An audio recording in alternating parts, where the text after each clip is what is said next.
আগামী 12 অক্টোবর থেকে মাসব্যাপী টাইফয়েড টিকাদান কর্মসূচি শুরু হচ্ছে। প্রায় 5 কোটি শিশু কিশোরের আওতায় আসবে বলে জানিয়েছেন প্রধান উপদেষ্টা স্বাস্থ্য বিষয়ক বিশেষ সহকারী ডাক্তার মোহাম্মদ সাইদুর রহমান। সচিবালয়ের স্বাস্থ্য মন্ত্রণালয়ের ব্রিফিংয়ে এই তথ্য জানিয়েছেন তিনি।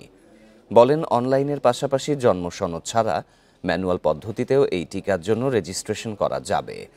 এখনো পর্যন্ত 1,68,00,000 মানুষ টিকার জন্য রেজিস্ট্রেশন করেছে। 12 থেকে 30 অক্টোবরে নিকটস্থ স্কুলে এবং 1 থেকে 13 নভেম্বর টিকা দেয়া হবে কমিউনিটি ক্লিনিকে। এই টিকা নিরাপদ বলে দাবি করেছেন বিশেষ সহকারী সাইদুর রহমান। বলেন, স্বাস্থ্য সহকারীরা আন্দোলন করছে, তবে 5 কোটি শিশু কিশোরের স্বাস্থ্য ঝুঁকি চিন্তা করে তারা কোনো আন্দোলন করবে না বলে আশা প্রকাশ করেন তিনি। টাইফয়েডের বিরুদ্ধে বেশ কিছু টিকা আছে, কিন্তু এই টিকাটি সবচেয়ে বেশি কার্যকর এবং নিরাপদ। এটাকে টাইফয়েড কনজুগেট ভ্যাকসিন বলা হচ্ছে। এই ভ্যাকসিনটি একটি ডোজ 9 মাস বয়স থেকে 15 বছর বয়স পর্যন্ত সকল শিশু কিশোরকে দেওয়া হবে।